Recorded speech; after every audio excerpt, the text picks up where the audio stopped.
Welcome to Kenton's videos. Enjoy the video.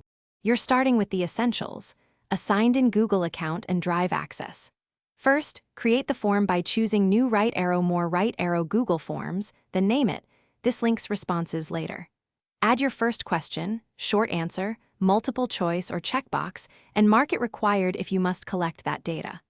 Once done, set form settings like response collection and limit to one response only if needed. This prevents duplicates and prepares the form for a clean sheet connection.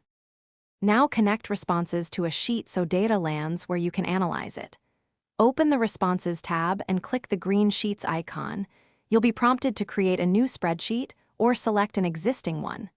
Choose based on organization, new for isolated data, existing to consolidate.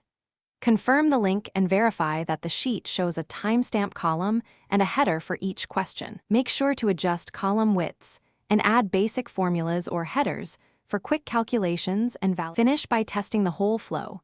Submit several sample responses and confirm they appear in the linked sheet instantly. Once verified, set sharing permissions on the sheet. Give edit or comment access as appropriate and protect formula ranges so collaborators don't overwrite calculations.